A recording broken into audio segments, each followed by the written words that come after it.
Surgery లేకుండా sciatica, spondylitis, frozen shoulder కి కేవలం 45 నిమిషాలలో నొప్పి లేని అత్యాధునిక చికిత్స ప్రాణ పెయిన్ క్లినిక్. హనుమాన్ హిట్ తర్వాత 2025 సంక్రాంతికి హనుమాన్ 2తో వస్తామని దర్శకుడు ప్రశాంత్ వర్మ ప్రకటించినా ఇంతవరకు షూటింగే మొదలు కాలేదు.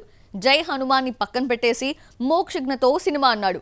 నందమూరి బార్సడి సినిమా క్యాన్సిల్ కావడంతో ప్రభాస్ తెరపైకొచ్చాడు. చివరికి ఇది క్యాన్సిల్ కావడంతో ప్రశాంత్ వర్మ ఎక్కడ మొదలు పెట్టాడో మళ్ళీ అక్కడికే చేరాడు.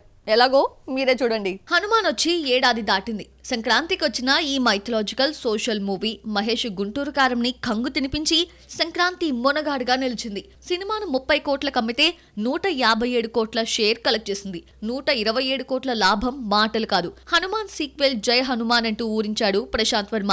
వచ్చిన బాలీవుడ్ ఇమేజ్ తో రణ్వీర్ సింగ్ తో మూవీ ప్లాన్ చేసినా వర్కౌట్ కాలేదు. ఇంతలో బాలకృష్ణ వారసుడు మోక్షజ్ఞను హీరోగా ఇంట్రడ్యూస్ చేస్తున్నట్టు ప్రకటించినా ఇది క్యాన్సిల్ అయింది. రణ్వీర్ సింగ్ మోక్షజ్ఞ తర్వాత ప్రశాంత్ వర్మ ప్రభాస్ తో సినిమా ప్లాన్ చేసినట్టు వార్తలొచ్చాయి. ప్రభాస్ కమిట్ అయిన సినిమాలన్నీ పూర్తయ్యేసరికే 3 ఏళ్లు పడుతుంది. ప్రభాస్ కి కథ నచ్చింది కదా, డేట్స్ ఇస్తాడు కదా అని కూర్చుంటే ప్రశాంత్ వర్మ ఇంకో 4 ఏళ్లు టైం వేస్ట్ చేసుకోవాల్సిందే. ప్రభాస్ ని నమ్ముకుంటే ఇంతే సంగతులని తెలుసుకున్న దర్శకుడు మనసు మార్చుకొని జై హనుమాన్ పై ఫోకస్ పెట్టి స్క్రిప్ట్ వర్క్ రెడీ చేస్తున్నాడని తెలిసింది. ఇదేదో హనుమాన్ రిలీజ్ తర్వాతే చేసుంటే ఈ పాటికే సీక్వెల్ కూడా రిలీజ్ అయ్యేది.